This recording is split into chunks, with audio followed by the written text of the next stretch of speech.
Okay.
What's good? What's good? Oh, let me unmute my mic. What's good, everybody? We in the building, flat motherfucking power. First of all, second of all, let me say that I got a special person for y'all today. She's an awesome sister, very powerful sister, inspiration to a lot of women. She is known as Rashida Strober, the dark-skinned activist. I will let her introduce herself. How you doing, my sister? I'm doing great, great, great. Oh, what do I say? You just pretty much said it. I'm trying to be humble here. Yeah,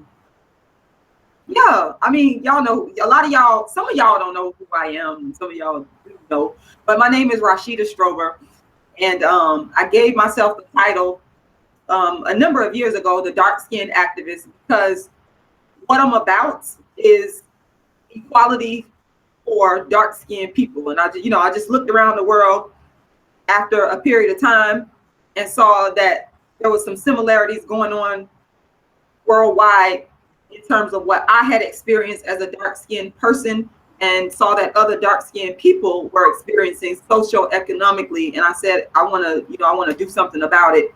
And that's like the real short of how I became a dark-skinned activist. But anyway, I'm real happy to be here because this has been a long time coming with this interview. So I'm real happy to be here. So thank you. Thank you for having me. Hey, I'm just so happy that you gave us some of your time. Hey guys, I'm gonna be putting the links in this video description at some point in here. But the sister has a book that she wrote, and You know, it's an awesome book. I haven't read it yet, but I know it's a very powerful book. It's very popular. But what I would say is this: we understand that most of us on this channel are flat earthers, and we understand that most of us have a what we would call integrated way of thinking. So today, you know, we want to be versatile. We want to open up different subject matter. We want to discuss some of the things in the world that's clearly going on.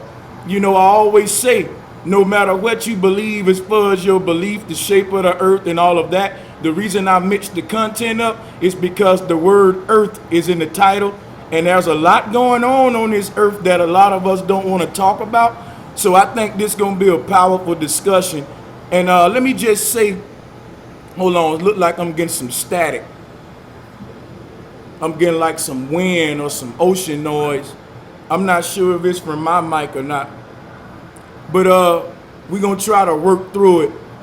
Okay. But anyway, what I'm gonna say is I'm gonna turn the mic to the sister, and I want her to pretty much give us a brief rundown of the book that she wrote, and also exactly what her main mission is. Okay, awesome. Okay, so I'm actually the author of several books. I'm gonna go over. I'm trying to go in order here. The first book is called How to Be the Hottest Dark Skinned Chick on the Planet, and that book right there is actually the first motivational book specifically written for dark skinned females, and it's the book that I wish that was written for me when I was coming up as a dark skinned female, just trying to find my way in the world and trying to deal with, you know, a lot of the comments and the things that were said to me and the way that I was being treated as a dark skinned girl. So, you know, a dark skinned young lady as well. So I wrote that book as a motivational book for dark skinned females and sharing my life, my tips, some of the things that I had gone through. And the book is actually free. It actually started out, funny enough, I actually had recorded, I did a DVD of this book at first, about maybe 6 or 7 years ago. And then I started transcribing the DVD onto, you know, the paper to turn it into a book, because I felt like, okay, let me turn this into an ebook because I could help reach and help more people. And that was really like my main mission. So the goal was to always to give this book away for free. And I'm so proud of that, because to this day, it's free at my website, RashidaStrober.com. And people from all over the world have actually read this book, and I'm real proud of it. They told me how much it's helped them. I'm talking about people from Africa, the different parts of the United States, the UK, etc. They've read How to Be the Hottest Dark Skinned Chick on the Planet. And it's not about being hot or cute or sexy or none of that stuff. It's what it's really about is becoming the best version of yourself that you can become. Because I needed to learn that, because my self-esteem was low as a dark-skinned woman. So I needed to figure out ways to learn how to do that. And as I figured those ways out, I said, I'm gonna put this in a book and I'm gonna share it with other people. So I'm real grateful that I was able to finally get that book completed. I'm very, very proud of that book. Now the other book, A Dark Skinned Woman's Revenge. A Dark Skinned Woman's Revenge is actually the book version of my play, A Dark Skinned Woman's Revenge. So I wrote the play, A Dark Skinned Woman's Revenge, back in 2006 when I was living out in Los Angeles. And A Dark Skinned Woman's Revenge is actually the sequel to the first play that I wrote called A Dark Skinned Girl's Triumph. So again, it is about, it's like I'm writing these confessionals about living my dark skin experience, because it was painful to me and it bothered me, and I had a lot of issues with it image wise, and just dealing with the world and growing up and being told you black and ugly, and you know, not having a big part of it, I'll be honest, is wanting the attention of black men, because it was black men that was telling me from the time I was in school, you ugly. They was basically black and ugly. That's what they would say. So it was like, okay, I was trying to figure out a way to deal with these things. And what I've learned is that I could use my art form as a performer, because I'm also an actor / performer, to deal with these issues. And so I decided to write these plays because it was very therapeutic for me. And you know, I've been performing the show since 2006 and just continuously developing it. And someone said to me when I was after a performance, they said, "You have a book version of this." And I was like, No. And so I decided one day to sit down and create a book version of A Dark Skinned Woman's Revenge. But it started out as a play first, and now it's in book form. And it's pretty much about the experiences of me being dark skinned and what I've seen in the world with with dark skinned women. It's a great book, so I hope y'all get a chance to read it. Now, Darkism, 25 Ways Dark Skinned People Are Discriminated Against. That is my other book. That's my baby. All of them my baby, but it's Darkism. Darkism allowed me to openly and honestly express what it's really like, what I've really gone through, my real life day-to-day experiences, being a dark-skinned woman. So in that book, because these things always bothered me my whole life. So for example, walking into stores and not getting the same level of customer service. That has been happening to me my entire life. And watching, for example, it could be a Black person treating a non-dark skinned person better or with more prompt service, or it could be, it could be any race that exhibits what I call darkism. But I have experienced these things my whole life, and I was quiet about it. And so I just decided one day I'm going to write all my angst down and the stuff that upsets me when I, dealing with, just being a dark-skinned person in the world. And that's how Darkism 25 Ways Dark-Skinned People came about. It was a very therapeutic book, and it's a lot of it is based on my real life experiences. So, and then the last book is A Dark-Skinned Girl's Triumph, which is actually in audio book format. And I released that on my YouTube channel, and it's also on my website. And the fifth book that I'm currently editing right now is called Inventing Dark-Skinned Activism, the Rashida Strober story, because I noticed that as the years go by, a lot of people don't understand. Well, they say, well, what the hell is a dark-skinned activist? I get that all the time. So I said, you know what? I gotta write down the history of what this paradigm is. Coming from an academic background, I have a master's degree in political science and a bachelor's degree in history. So understanding that we as Black people, we got to start pinning down our history. We got to start explaining things. So I said, you know what? I gotta write this history. This stuff is very important. I got all these, like I got a chapter on. I'm gonna shut up because I'm going on a tangent right now. But I'm really excited about this chapter. I got a chapter that I added to Inventing Dark-Skinned Activism about the Black men who constantly interview me. Now, if you would have talked to me like maybe 5 or 6 years ago, I would have never have imagined that Black men who I was actually targeting would pay attention to what I have to say. And so now I have this whole body of work that is going to be in the chapter in Inventing Dark-Skinned Activism, specifically about the Black men who have interviewed me, who have helped me, who have whatever they've done. And it's just so interesting and fascinating even to me. And I'm like, whoa. So those are the books in a nutshell. I know I said a lot. Hey, listen, we loving it. The people loving it, Rashida. That's why we got you here. I talk all the time. Yeah, so, me too. Yeah, we want to hear you. So, excuse me. I have a lot of questions for you because a lot of people that follow me not familiar with the term darkism. I'm somewhat familiar with it, but a lot of them didn't even know that was a term. Can you kind of briefly iterate on that before I ask you any further questions so that they get a better understanding? Absolutely. Darkism is it's really simple. The term means the discrimination of dark-skinned people. And I say it's simple, but it's also complex because the discrimination of dark-skinned people is loaded.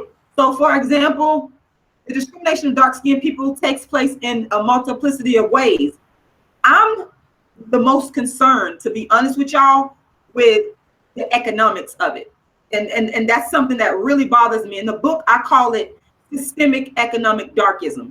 And that's pretty much where dark-skinned people are denied economic opportunities or denied opportunities that will lead to a better economic circumstance. And one of the things that really impacted that particular worldview is when I was an undergraduate student at the University of South Florida, had to fight to get in that program. I talk about that darkism as well. And there was one dark-skinned brother in there. He would never say anything to me and it really hurted my feelings. I was like, why you want to? It was just crazy. I go on and on and on. But he was so black and handsome with his dreadlocks, and we was the only two black people in the graduate program. He would never talk to me, and I was just like so hurt by that for a long time. But anyway, I did my thesis on the dark-skinned people of Sierra Leone. Okay, Sierra Leone is a country in West Africa.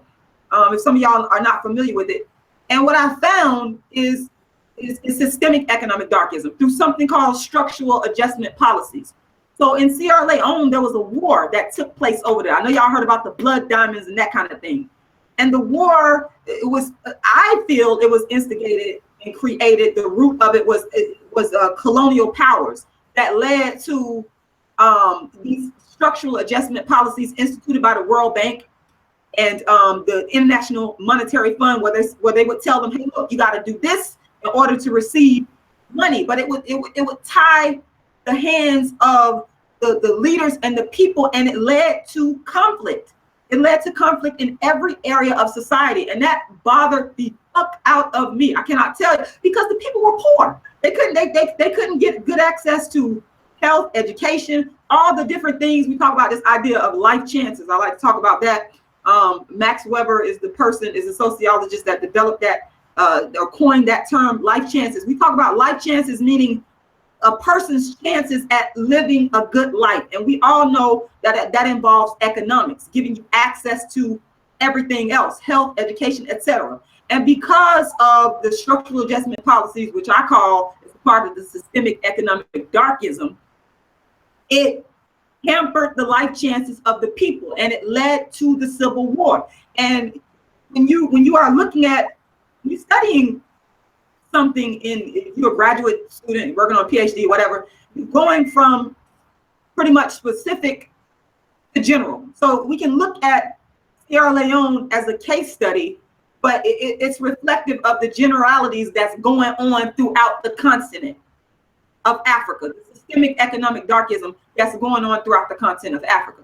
So that's what I mean when I talk about darkism. We look around and no one would address this. When I was in school, I would always ask questions to the professors, asking them, trying to link the dark-skinned people of the world, whether they be in Haiti, the dark-skinned people always getting turned around as opposed to the people from Cuba.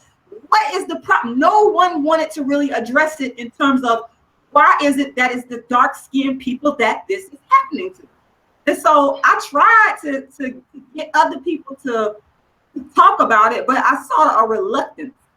And so it just always bothered me because, like I said, even being influenced by Dr. Frances Cress Welsing, may she rest in peace. Where she talks about, white supremacy and how it's impacted Dr. Neely Fuller. I know she's gotten influenced by him. When they talk about I believe it's the 11 areas of people activity, looking at that in terms of systemic economic darkism and saying, why is it that it is the darkest people, no matter where you go, that are always at the bottom? That's really the problem for me. That's really the problem. And you know what? I'm one of those people that I can't agree with you to a certain extent. That there's no denying that everywhere we go, we do see the darker people at the bottom by the boat. But then my question is why? Because everyone have so many explanations. But one thing I want to say is everywhere we go, when we look at the have-nots or the people at the bottom, we also see that it's some of every races. Now, there may be more dark people in some places, more this race people or that race people, but for the most part, like you said, I can't agree that it's mostly dark people. But then again, the thing is the approach we take to the solution. How do we go about fixing this? Now, I think you're going about it in a good way. One thing I would say is I wouldn't be so quick to blame it all just on one group of people. Not saying that's what you're doing, but this is what I see a lot in a lot of the big black conscious communities. When we talk about this collective effort to keep the dark-skinned people down, I wonder, do we know it goes deeper than what we see on the surface? Because I've been researching this thing a little myself from another area. What I find out is one thing we don't talk about and get into is the hidden hand. For example, like your big black secret societies, the Congressional Black Caucus, and all of these hidden people in power that play a huge hand all over the earth in aiding the black people stand down. So it's like I agree with that racism does exist, but I agree that the biggest form of racism is the haves versus the have-nots at the end of the day. And one thing I say, Rashida, and I'm gonna let you build on this because I know it's so much we're gonna get into. One thing I always say is that they have us divided by black and white while they united by green. And I agree with what you're saying, but I also look up and I see a lot of hypocrisies in the black conscious communities. Some people get a pass, some people don't. Some say it's okay to date outside your quote unquote race. Some say that goes against melanin and that's destructive, like because you can kind of destroy the black DNA or whatever. But I just want to know, I don't want to say too much, I don't want to bombard you. I'm going to stop there, let you build on everything that's been said, my sister. Oh man, it's so loaded, a lot there. Where do I start? I like what you said about the fact that this green, the money is really the issue. But the thing is, going back to, because I just can't let go of the fact that the most impoverished people are dark skinned. So that's always been like the burning question as to why. Why is that? Why is it that darker people are on the bottom economically everywhere we look? See, so it's also a question of skin tone. It's a question of skin tone and money in terms of the political structure of who gets what and how much. And we continuously see that it is dark-skinned people that don't get. So that is what I'm really trying to grapple with, the question of why is that and how, because I think he was kind of trying to say, okay, how do we solve these problems? How do we get at a solution? So the bigger question for me is, okay, how do we equalize things? How do we say, okay, this is what it is, let's be honest about it, and how do we create equal economic opportunity for everybody, especially starting with the poorest people, the dark-skinned people of the world. And the thing is, it's like people have kind of, in a sense, beat me down or attack me because they're saying, well, why are you focusing on dark-skinned people? Or you're dividing. No, I'm not dividing. I'm not discriminating. I'm not attacking. I'm just seeing a real problem for what it is. So like, for example, a sister today, I made a comment on Facebook that I believe that based on my experience and what I've seen in a relationship, dark-skinned women are more prone to have to contribute the 50-50. They're not taken care of or, allowed to stay at home or just be taken care of by their man to the same extent that a non-dark-skinned woman. People don't like hearing this stuff, but I'm telling you, it's the truth. So it kind of makes people uncomfortable. So I had a sister, a beautiful sister, and when I say these things, I'm not thinking of saying this stuff to divide anybody. I'm just saying it because it's what I've experienced and it's in my heart. And I just really need to say it to make me feel better. I gotta say it. So she said, well, I'm a biracial sister and I was raised by dark-skinned people. And she said, where do I stand in this? And it's not even about offending people. That's not the intent. It's about the truth.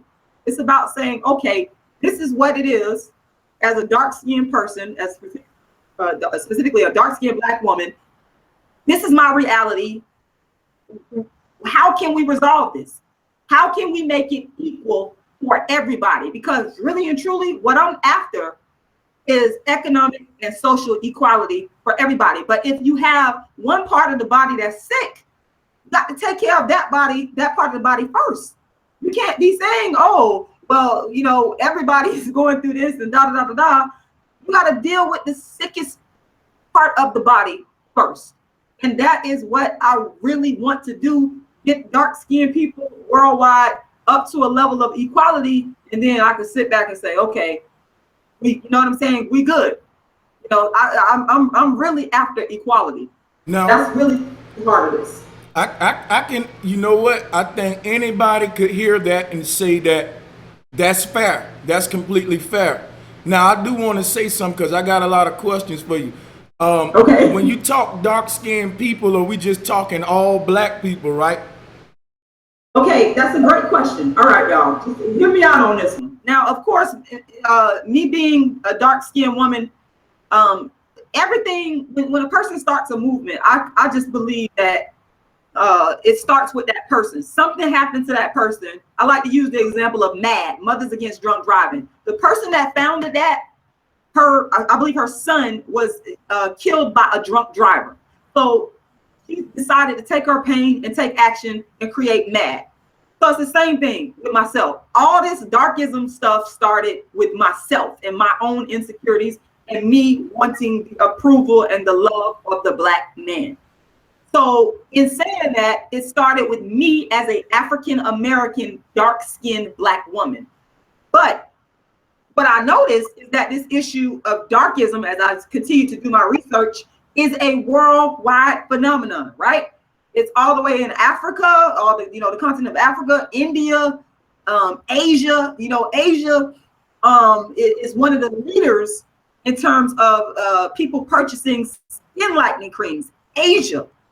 So the issue of excuse me, my phone ring. The issue of darkism is something that's worldwide. So in answering your question, it started with me as a dark-skinned black woman and my experiences and my pain, and now it goes, it's like I was saying earlier, it goes from specific to general. So specific to me as a dark-skinned woman and dealing with my pain, and now I branch out to all dark-skinned people.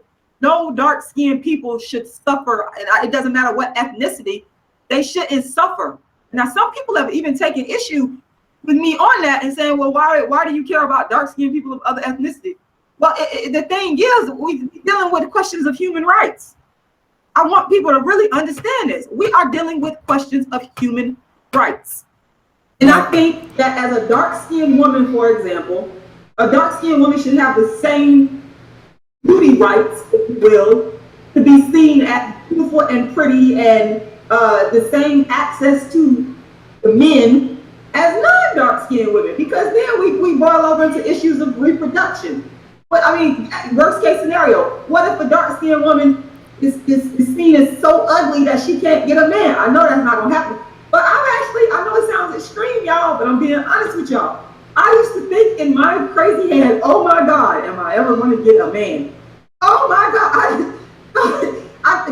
I know it might sound crazy, but these types of things are the things in my head that have forced me to do what I do. You know, that type of anxiety and that type of darkism can even lead to mental issues, because I did have anxiety about just walking outside, being dark-skinned, going, oh my God, do they think I'm ugly? I know this stuff sounds crazy, but I'm just telling y'all the truth. So I'm talking about all dark-skinned people ultimately, but of course, working from myself and then with African Americans and then branching out. And now I'm gonna say I do agree with you, and I really, like, I see some people in my chat saying, man, I love her, she got passion, man, I agree with that. Shout out to the sister. That's real talk. I do agree with. I understand you more now than I did at first, because I've been following you here and there. I saw you on Sarnetta. You had a debate with I forgot this girl name. Sunny Day. Shout out to you, Sunny Day. Sunny Day. Yeah, shout out to Sunny Day. And when I saw that debate, I really didn't, you know, and shout out to Sarnetta as well. I support that brother, even though moderating. The sister that was moderating as well. Sister Sekhmet. Shout out to Sister Sekhmet. I made videos about Sister Sekhmet in the past with the thing that she went through. Hey, I apologize for that. The video's still up there. I got much love for that sister. And hey, you know, if she ever run across them videos, run across me, sister, email me, Sister Segment. We can have a one-on-one, and I can do this thing publicly. But you know, to get on subject, because Sarnetta, during that, and like I said, I support him, but I don't agree with more than half of the stuff they teach. But like I said, everybody that's in their heart trying to do some good, you know, I got to get behind them. But just to make a long story short, I saw that debate. It was a powerful one, and I disagreed with a lot of what you were saying in that debate, but now I kind of can understand you better now that I'm talking to you. But one thing I want to ask you to get more clarity is, what do you say to somebody like me who would say, hey, this thing that you saying, this problem that you said is exclusive to dark people is not. What if I told you it's some light-skinned people, some mixed people who feel the same way you felt and got joked on and all of that? But now one thing about it, I don't see a lot of more people saying, well, here, I'm the mixed-skinned activist or I'm the light-skinned activist. So I think a lot of the momentum you got is because you was the bold one to speak out and say specifically, hey, I'm dark-skinned and I'm going to speak out for just people who, you know, feel like this. But sometimes I think that can kind of be a little divisive. I think it'll probably be just my opinion, and I'm willing to hear yours. It'd probably be a little better if we just, instead of say maybe dark-skinned activism, you know,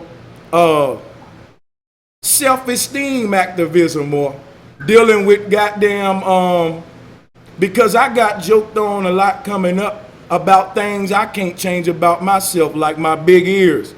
And I got joked on a hell of a lot about it. And I saw other people get joked on for different things. And so I just want to put that on the table, give you another side of it. And I do admire your work and everything you do. I just want to kind of share another side of it, because it's a lot of people who have these viewpoints as well. Oh, right, absolutely. Well, let me say, I don't condone anybody being mistreated at all. That's not even what I'm about. Like, if the people that know me personally, they know, like, if I could help and change all the bad stuff in the world, I would. Everything is about equality and humanity for me, and I'm not gonna sit here and dismiss experiences of a light-skinned person who has grown up and been picked on for being light-skinned, or for being, even though I don't agree, I'm not going to say a mixed person is black, but that's not a bad thing. But if you picking on that person and calling them names and treating them bad, that's not good either. I mean, I'm not a dark-skinned supremacist. That's not what I am. I'm not a dark-skinned elitist. That's not what I am. What it's about for me is equality. That is the key. So, you know, I want everybody to know, and I think I was trying to get the sister. I hope me and her are able to talk again, Sunny Day and I, to really understand that it's not about attacking non-dark skin. That has never crossed my mind in doing this. Because see, sometimes people are so caught up in their own pain and what they have been through that they can't see nothing else. I tend to be like that.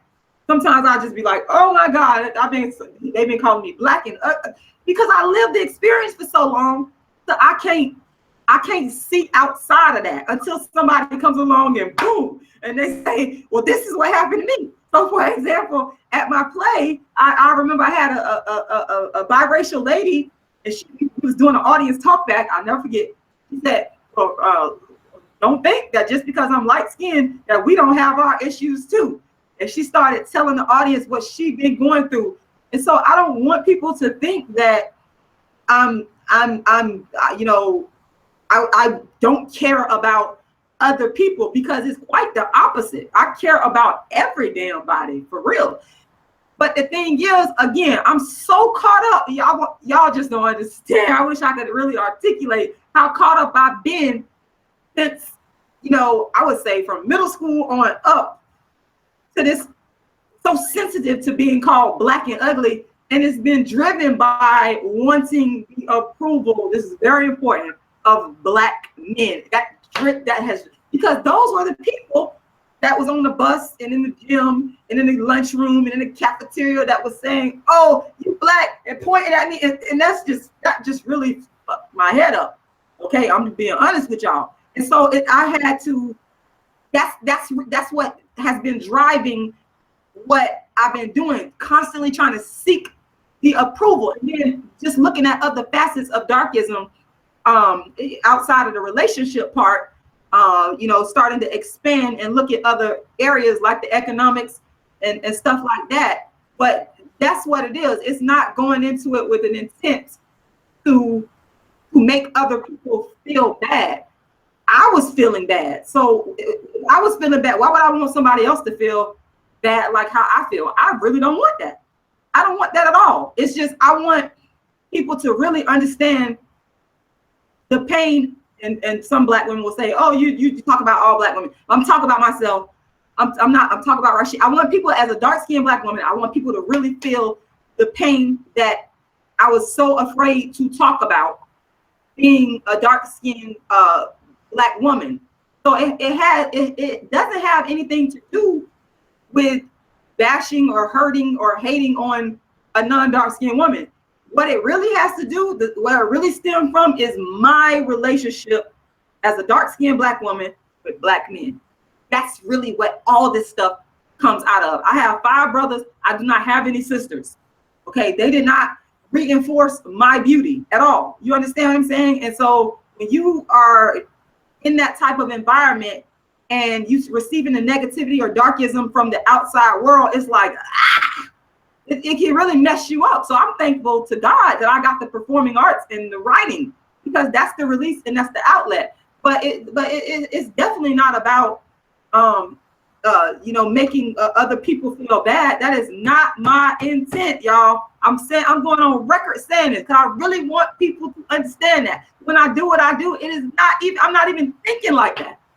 Trust me, I'm not thinking about that. I can feel it, sis. And I'm gonna tell you, I hear a little accent too. Where you from, sis? Oh, Florida. Oh, Florida. Okay, shout out to Florida. My brother, You Been Exposed, is down there in Florida. Shout out to him.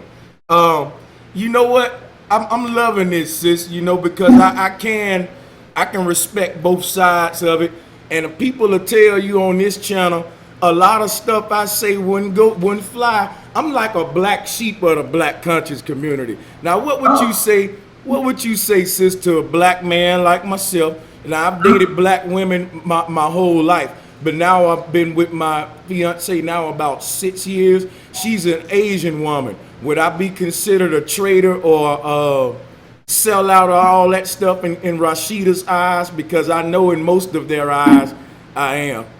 It's okay. I know the paradigm. All I can say is, oh, Lord.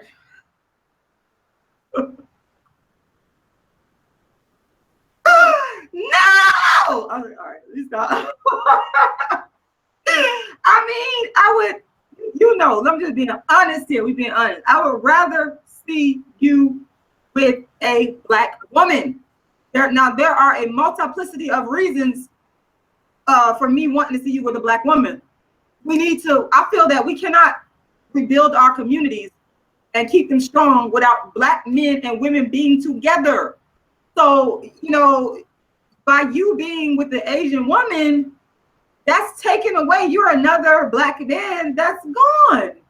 I mean, I of course I feel bad about that. I'm sitting up here mourning. Oh my God, I'm gonna be mourning this loss. I feel bad about that because we need our black men.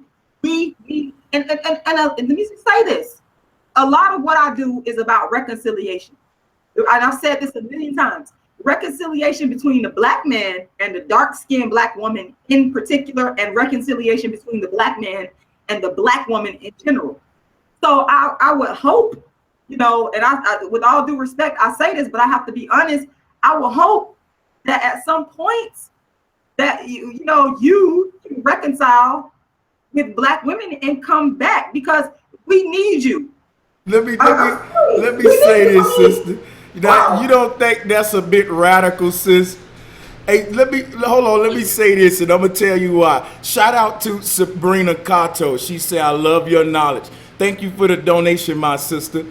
That's crazy because I told you I dated Black women my whole life, and at any time it could have led to I could have been with one of them my whole life, but the woman I ended up with and I'm with now is happened to be Asian. Now the reason I'm going through this and I'm asking you this is because when you say I left the Black woman or I left the Black race, well, I'm actually doing so much more now for the Black race than I've ever done. I'm stable, I'm happy, and my woman is an asset to that. So I'm actually whereas I was a detriment to my people at first, I'm actually an asset to the community. Now I think it's a bit more of an emotional thing when Black women don't want to see Black men date outside their quote unquote race, because really that's really not the problem of the Black community, my sister. I think the problem is, because think about it, you got a lot of Black men date within their race and they beat on that Black woman every day. You know what I mean? So it's not about, I don't think the Black man and Black woman have any problems with them being together. The Black man and Black woman is still together today. And I really don't think there's nothing wrong with somebody else dating outside they quote unquote race, because I really I don't see races. Now I once was pro-Black. I used to think that Blacks my race was a superior race, until I found out that we're just one human race. Now that may sound corny and I get crucified for that a lot, but where did all these races come from to begin with for us to say, well, don't mess with them and you don't mess with them? Because some of us don't see it that way. I just see all of us like a rose garden. All of those roses are roses, no matter if they pink roses, white roses, red roses, and all them different color roses that make the garden look good. You know what I mean? All the variety. And the roses ain't saying, well, you shouldn't mate with that red rose and you shouldn't mate with that pink rose. The red rose mate with the pink rose and it creates the white rose. The white rose mate with the red rose and it creates the pink rose. So it's like a beautiful diversity in this creation that I think everything acknowledges but humans. What do you say about that? Well, the problem is this: if we were living in a situation where Black people were equal on all levels, then this whole idea of dating outside the race, okay, I may change my beliefs about it. But the problem is that Black people, we're under attack worldwide. So we need all the brothers and sisters that are conscious and that are ready to step up and do something about our problem to stay together. And I think one of the most powerful things that we could do within that is for the Black man and the Black woman to stay with each other. Running away and leaving is not the answer. I know you talked about some Black men, they beat on their wives or their girlfriends or whatever. But here's my thing: it's all about. I feel that a lot of Black people, instead of us looking at the problem, looking it dead in the eye, and saying, "I'm going to work on this. I'm going to figure out a solution. We are going to deal with each other, and we're going to figure out a way to solve our problems together, no matter how hard." Instead of us doing that, we say, "This is too much. I'm done. Let me go over here where I feel comfortable and I'm happy." We come up with all these rationalizations, as to why we decide, well, I'm going to go date interracially.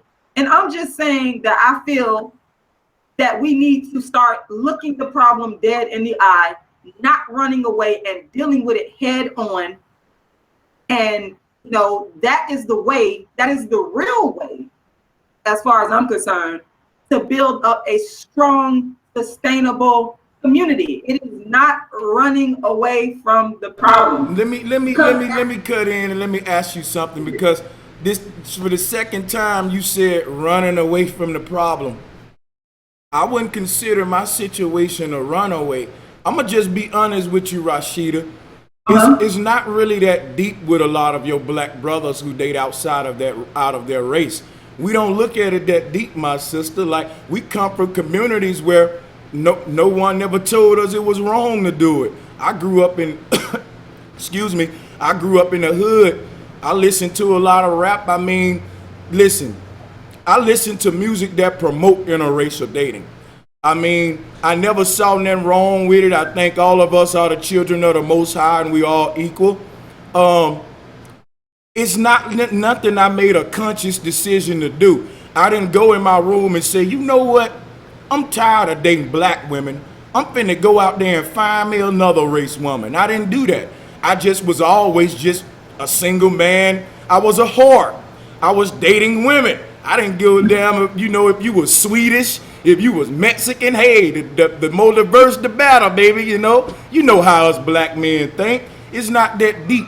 So what I'm saying, somewhere along the way in our dating life, because we're so open-minded, we're not even thinking, I'm just gonna date with black women. Most black men from the hood not thinking like that, sister. We trying to just date somebody that look good. We don't care if she, long as she got today, as long as she got a big butt and she got a pretty face, they don't care if she black, white. They'll take Kim Kardashian, J-Lo. They don't care. You know how we is, sis. So what I'm saying is, when these guys mature in life and a woman that because it's kind of like hot potato. The woman that they look up and find themselves with just happen to be, let's say, a Mexican woman.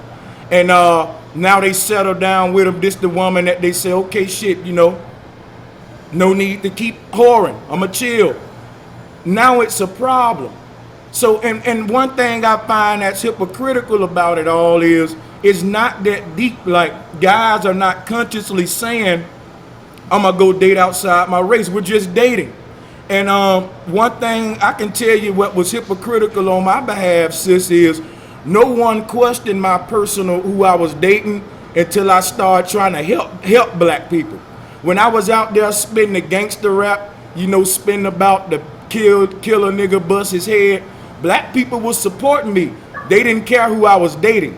Now that I'm brother Sanchez and telling them, look, we got to clean up our acts and our ghettos, they want to know it's a big thing who I'm dating. And I just don't get this logic. You have black men making a positive impact to black people. I don't think it matter who they sleeping with. Think about Frederick Douglass. He was mixed. I mean, I can go down a line of mixed people that done more for this quote unquote black community than some of the pro-blacks with they black women. So I never thought it was about who we sleeping with. I think it's really about each and every last individual and the people they are. I think a lot of these communities are so great because each and every last individual is great.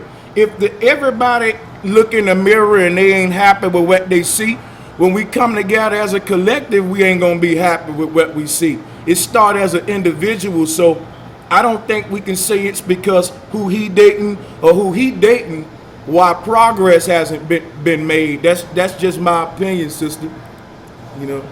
Right, I understand. I would say to you that thinking that it's not deep is deep. That is the deepness in it to me. That black men, the ones that don't see this as a problem or an issue, that is the problem in and of itself. And the level of consciousness is not there. If you can't understand that being with a black woman, a black man, as I feel abandoning their communities by not being with a black woman, that is the problem. Because again, by you dating outside of your race, that's one less black man that we have within the community. And when I say within the community, I'm talking about with a black woman, raising black children, raising a black family that's contributing. That is a problem. It's a problem for me. I mean, because think about black women. Think about black women. Black women, there's a shortage of black men. There's a shortage. I mean, as I said earlier, our community is in destruction right now. It needs to be rebuilt. And that's for a whole bunch of different reasons. And So our men not understanding that we need them to stay with us and not go outside. And it has nothing to do even with, it's not about non-Black women. Let me be real clear about that, because some people will try to say, oh, it's not even about that. It is about the Black man, to get them to understand we need you with Black women. So let me ask you this. When I say that I'm with an Asian woman and I'm making a huge impact to the Black community, I'm helping a lot of young Black men. I'm telling you that Sister Rashida, your brother Sanchez has his foot on the ground for Black people. All right. And I have so many Black people that are vouch for that. So when you have me and I'm present at any given time, a sister can call me and say, Brother Sanchez, I want you to come talk to my son. I want you to come to my community and you know, speak to the children or the youth. I'll be there. So it's not like I never left the Black woman, left the Black community. I don't think your personal life or who you dating limits your impact on any community. So like, you know, goes back to the Frederick Douglass thing. He made a huge impact on the community, as well as a lot of people who was mixed. Malcolm dated outside of his race. Malcolm X was a powerful Black man, was an inspiration to millions of Black men. And had he so happened to be with a white woman by the time he came into the nation, and that was happening today, a lot of Black people will hold that against him. It'll be videos on YouTube saying, you know, this coon used to date a white woman. Malcolm will never get to make that huge impact today. So here's what I'm saying. Men like me can't help my people because brothers and sisters outcasting me because who I'm screwing. My impact is just as strong as the man with the Black family. And that's what the most of the pro-Blacks not getting. Like that impact, we us brothers never left our people. If anything, we more here now than ever. I don't think a person's sex life have anything to do with the work they doing for the community. For example, if you had a Black man that donated $1 million a year to Chicago and all of these slums, but he slept with white men, I'm gonna say he slept, hopefully he wouldn't sleep with no white men, but he slept with white women. Check it out. What you say, man, fuck that money you donate to the hood and fuck all of your help. You ain't really solidified till you start sleeping with a Black woman. That'll be kind of crazy. Like when these rappers come to these ghettos and they give away money and give away scholarships, none of these pro-Blacks say nothing about these guys for having all of the white women in the videos. None of these pro-Blacks is saying anything to Brother Polite, but he just been posing with this white Playboy model. They making up excuses for him. That's what they doing. So this is a dangerous game we playing, and we actually hinder the ones that would truly help us by just looking at some as mundane as who we dating. Because sister, think about this. You would have to agree with me that it is literally impossible for you or me to get everybody on this earth to screw who we want them to screw. That's impossible. It'll never ever happen. That's impossible. So then we have to focus on the things that are possible. We know that humans have been mixing together ever since the beginning of the earth. There was never a time where races didn't mix together. So it's never going to be a time where we make it stop. That's something that the Creator intended, whether we like it or not. Otherwise, the Creator will make it where you can't do it. But to summarize all of this, we're hindering ourselves. A lot of brothers want to help, but they being pushed away because who they dating, and that, to me, that's very small. We all one people. You know, it's not really the people that's the problem. It's really the governments over us all, which makes up all shades, Rashida, dark skin, light skin, and they got all of us divided and conquered with this type of dialogue. So that's my opinion. Right.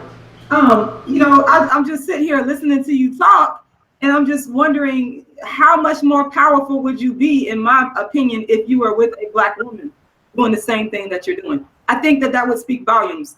and I think that you would be even more powerful. That's just my opinion. Also, consider this, which I don't think that a lot of Black men are considering. I don't think that Black men are considering the fact that there is a shortage of marriageable or dateable, whatever you want to call it, Black men due to the circumstance that we find ourselves in America. So what about those Black women who suffer because there is a shortage of Black men? What about those Black families, those single parent homes where you got single women raising kids and the man is left, whatever?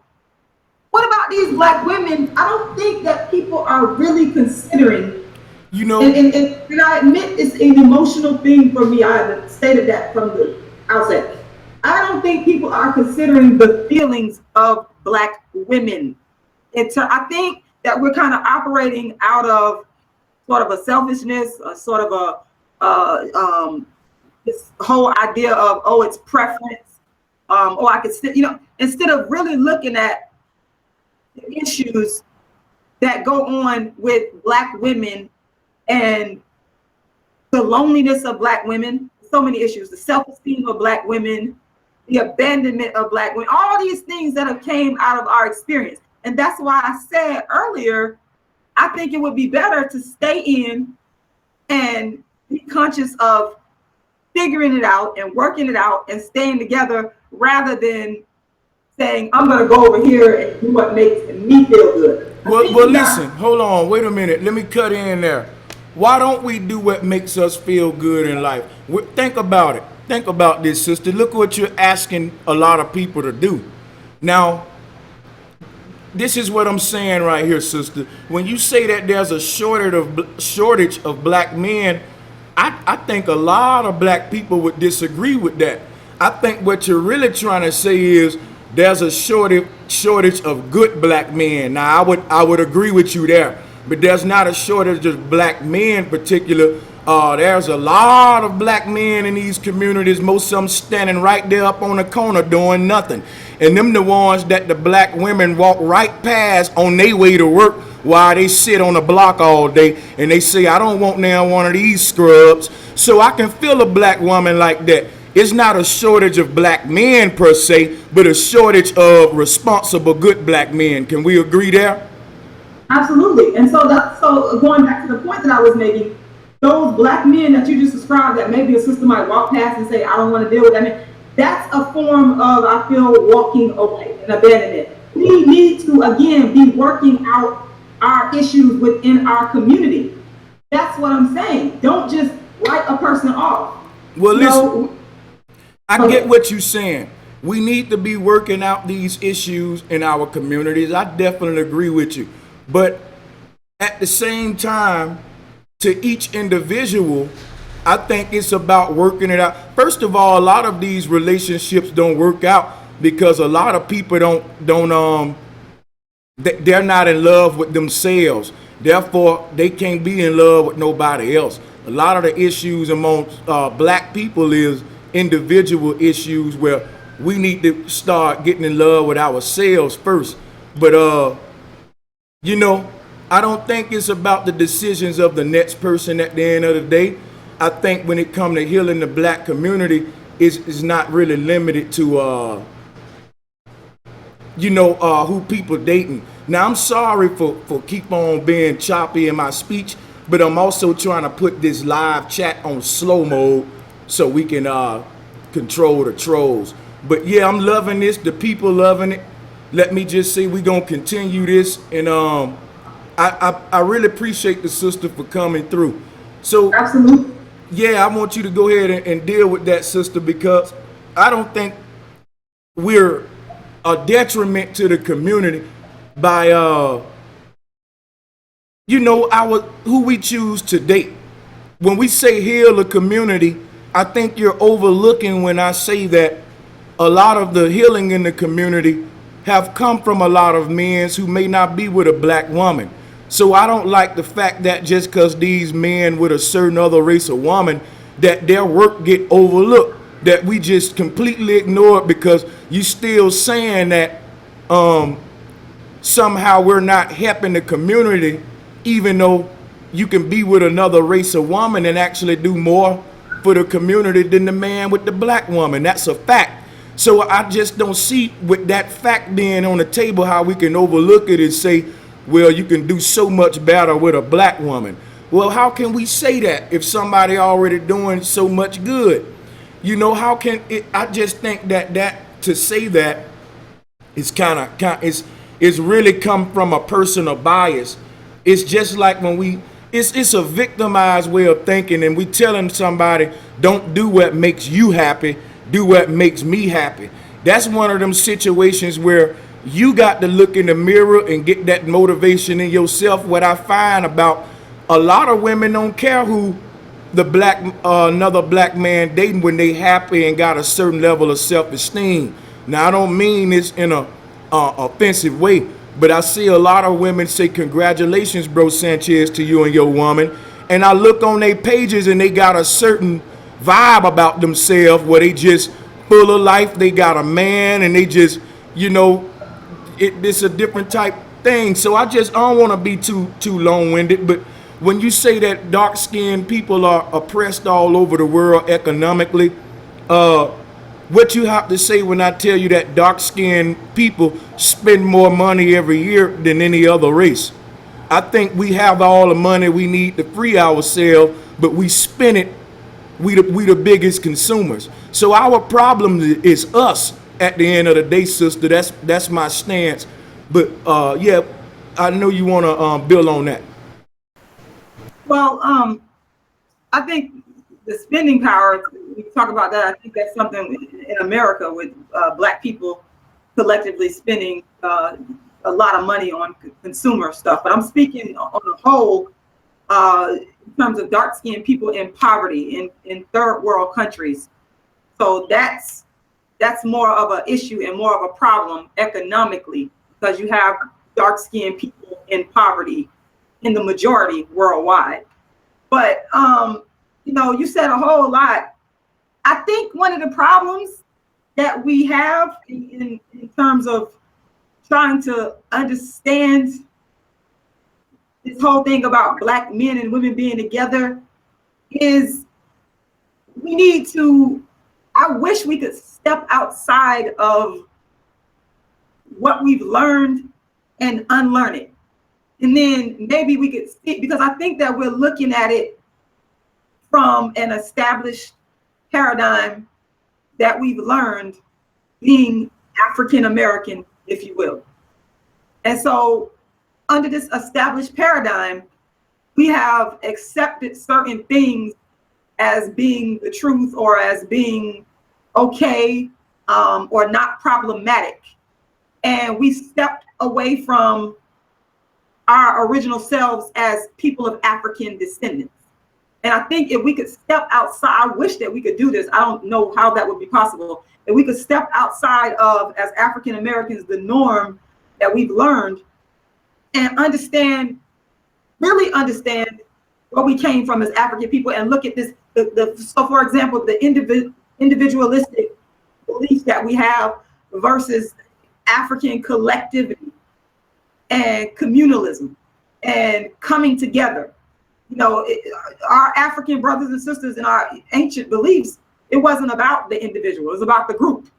So I think that's kind of the misunderstanding. And I'm looking at it from that point of view to say, we can't just think about ourselves as an individual and do what makes us feel good and then come back and say, well, because I think it's kind of a guilt as to why some of these men, women, they'll date outside their race and they come back and help. They got some guilt going on there. So they say, let me go do this, that. I mean, and I'm not gonna say I'm not gonna say that what you've done and your contributions in and of itself can be diminished. That's not what I'm saying.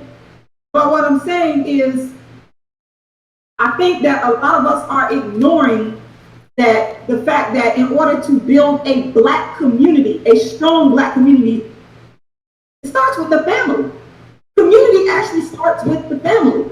So if there's no black man and no black woman there, And what of the black community? It doesn't make any sense. There's not going to be eventually a black community for a brother like you to come back and help. So because of what you're doing, it's the irony. So I don't get I don't agree. There's no science to prove that if humans intermingle over time, that black people will be annihilated. To me, this is pseudoscience, sister. This is what I'm saying to you. We can't go back nowhere on the face of the earth at any point in history and find a time where all of these shades of humans weren't screwing each other. Impossible. This whole out of Africa theory that says at first we was all one black people and then somehow these people came out of the caves, or somehow we created them in a lab, or somehow the weather with some black people turned them white. However we say these races got created, there's no proof for it. So these are the things I go back and investigate before I start saying, hey, is that man dating outside of his race? I'm such an inquisitive mind, sister, that I say, what is race? When my kids look at me and say, Daddy, what is a race? I want to have a good scientific answer for them. And what I find is that there are no races other than the ones we see in the Olympics. So when we talk about we're black, is that a nation? We say that we out of Africa, but yet we say we black people. We never say we Africans. Why don't we identify ourselves to that land as opposed to saying we're a Crayola crayon box? Because a lot of confusion lies there. If you go to Africa, you'll see a lot of Africans that's hella light skinned. What I'm saying too is that when you look at the science of it and go back to the history of it, and you realize that fact that there was never a time where different shades of people weren't screwing each other, then that disproves all of the problems that you mentioned, sister, because we're saying that the black community ain't strong because too many men dating outside of it. But if I'm telling you there was never a time in history and on earth where different shades of human weren't screwing each other, then explain how our ancestors were so great. Because when we go back to ancient Egypt, it was a society just like America with blacks, whites, it was a melting pot back in ancient Egypt, and we praise ancient Egypt and we act like it was all black when we speak, but that's a deception. So we got a fall. In Egypt, wait a minute, the melting pot in Egypt came through as a result of invasions, and it was forced. So that's a problem. So that's a problem. And we also have to admit that Africa, there's over a billion people. The majority are dark skinned. So are we saying that we don't care to have darker skinned people? I mean, for me, it just seems like with some people, it's a concerted effort to just say, to hell with that. They said in a nice way, they're not being mean about it, but to hell with dark skinned people. And again, looking at the economic situation of Africa, that's clear to me. That to hell with dark skinned people is clear to me, because Africa economically is not equal. When you look around the world, you see that it is the non-dark people of the world that control and enjoy the resources. Okay, so wait a minute. The non-dark skinned people control the resources. So how did the Rothschilds get South Africa? Because a black man by the name of Nelson Mandela sold himself out to the Jesuits. But a lot of pro-blacks ain't gonna teach you that, because they got a biased form of history where they only want to go back and research how people was picking on us and they invaded us, and all we was doing was building pyramids, wasn't bothering nobody. That's a false biased form of history. There's a lot. We should look at all aspects of it, and I'm not saying to just look at one side that suits your argument. I'm saying absolutely look at all sides of the argument. But I'm just also saying the fact today remains that it is the non-dark people that control the resources, and the dark people are the poorest. That's just a fact. Well, listen, I'm not disagreeing with that, but I'm telling you, when you deal with the rich, when you deal with the controllers, it makes up all races of people, black, white. Don't you know that it's some black royal family? I don't know if y'all know this or don't choose to look into this, sister, but even the goddamn rapper Akon come from a royal family. He owned about 10 diamond mines. His family is so rich that his generation, he's a political figure in goddamn Africa. See, this the stuff that black people don't talk about. They don't talk about these big ass black leaders and black popes and the hidden black hand that's at play. What Steve Coakley talk about. Look, you got the Congressional Black Caucus, you got the Boule. So when we go to the top, evidently they can unite. When you deal with Masons, you got your Black Prince Hall, you got your white Scottish right, York right, the rest of them. But they all agree to one thing. We need to rule over them damn sheep of them masses, them people who we call the have-nots. All right, and there's another group called haves. You can't lie to me, sister, that when we talk about the haves and have-nots, we can split this up into two races among themselves. And when we say haves, that include people on the whole shade spectrum, the whole skin spectrum. When we say have-nots, it include people of all colors, the whole. When I say haves and have-nots, I mean literally, I'm here in Vegas, and when I go down there to the homeless section, all right, I see fucking a diverse homeless crowd. Black people, white people, Asian people, Filipino people. And everywhere you go, it's a fucking bunch of white people. It's a bunch of Asian people, It's people of all colors that's poor as hell. And it's people that's rich of all colors that's rich as hell. So like I said, we got to get past the whole Hegelian dialectic where we're bickering amongst each other on a plantation. Because like I always tell the people that follow me, sister, you can go out there and be an activist and say, man, Ray got to get out the hood and be mad at Bubba who lived down the street in the trailer park, but both of y'all still getting sprayed by chemtrails. Both of y'all still getting vaccinations to your children that's fucking them up. Both of y'all still getting GMO foods. Both of y'all still getting overtaxed like a motherfucker. So what I'm telling you is both of y'all still not part of the club. No matter how much Ray argue with Bubba, you know, this is my argument. It's beyond just me. So when you say that some black men give back because they guilty, it's not that. It's because I see the big picture where a lot of people can't see because they too caught up into themselves and their emotions. I was with my Asian girlfriend still screaming Black Power. So a lot of folks don't know that about me. Go back and look at my early videos. I was still with my Asian girlfriend saying we the gods and goddesses, black people, and Black Power. And me and my girl would talk about this stuff. She would agree. But then I learned more and learned more. And guess what? I don't know if you know Rashida, but I'm a flat earther. I'm not going to get into that because that's a topic that get people ridiculed a lot, but I dare you to research it. What I'm going to tell you is that you're in a matrix, my sister, and races are an illusion. I know when you look out how it seems to be, that, yeah, black people down everywhere I go. You cut the news on, we're getting shot down by the police. Half of these stories on the news is fake with black crisis actors that's a part of big secret societies and shit like that. The media is controlled by fraternities like Alpha Phi Alpha, with people like Roland Martin and all of these people. They got these big platforms and they promote these false flags. This shit go deeper than a lot of people want to learn, Rashida. But one reason I brought you on here was to expose you to another hidden side of it, to send you down a path of research, because it's a reason why people like myself are called coons, and that we got the most reasoning and logic. Because all I'm telling you is that I didn't run away from my community. I was pushed away.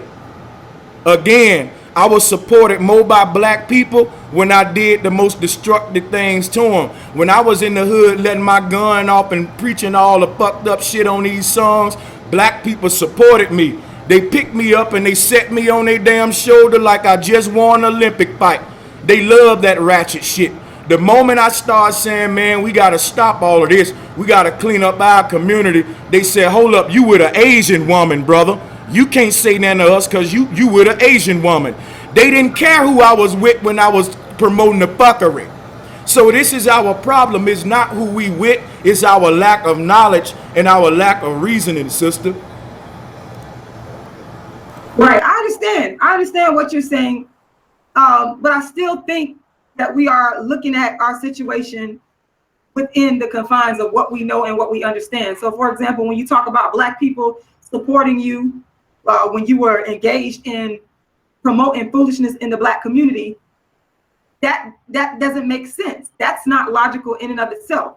So I put the Black men and the Black women, for that matter, not staying with their Black man and Black woman. I put that all in the same category, because this stuff is learned behavior, and I feel that we are all confused.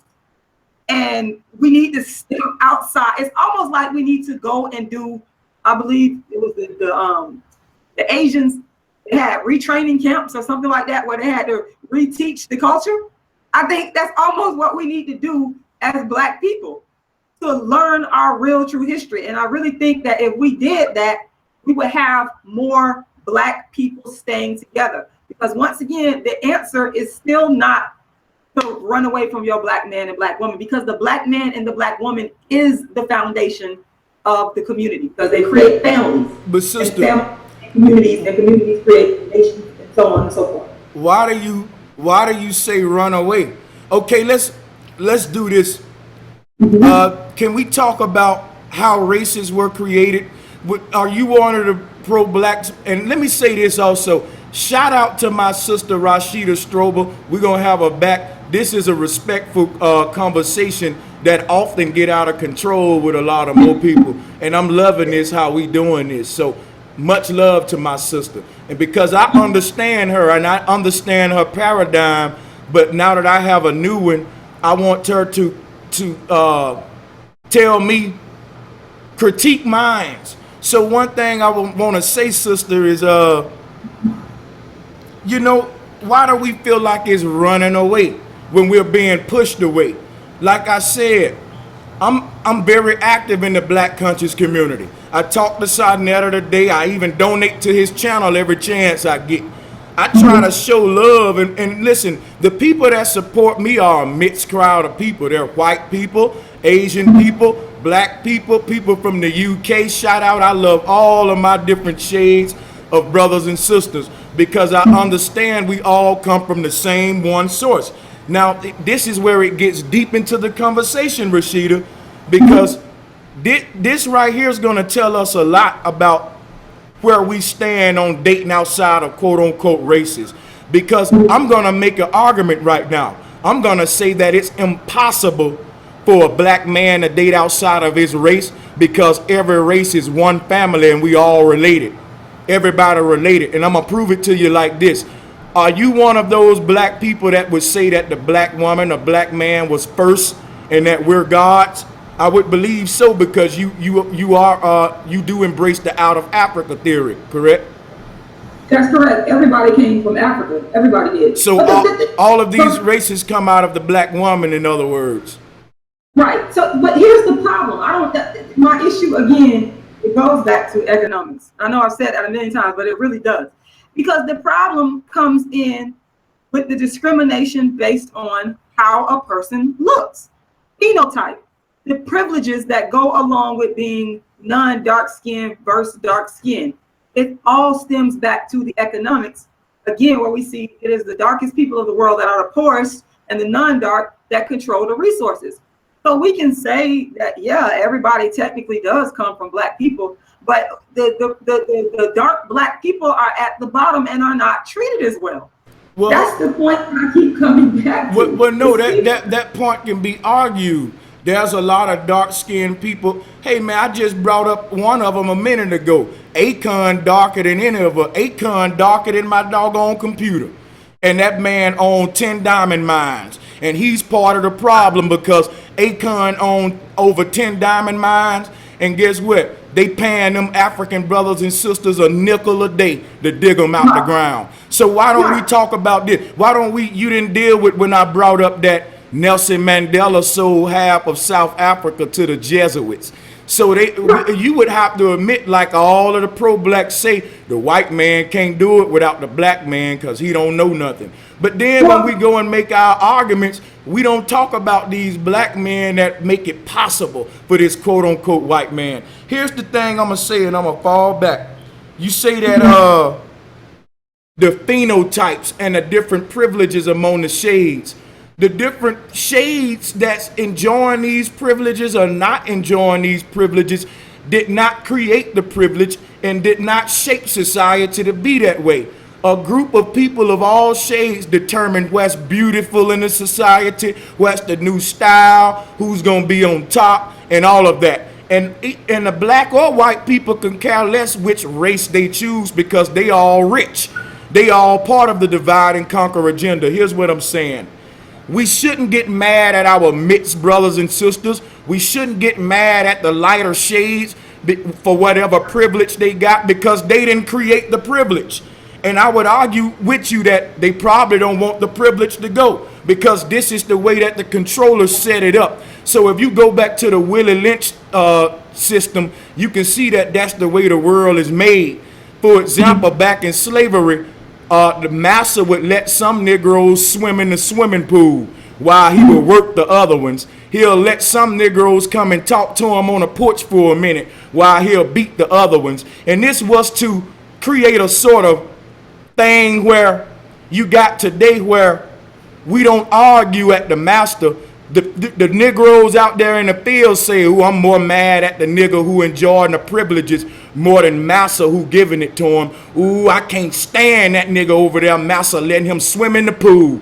All of y'all on the plantation, but you mad at that man because massa letting him swim in the pool because he light-skinned. But all of y'all on the plantation, instead of us being mad at massa for even fucking dividing us up like this in the first place.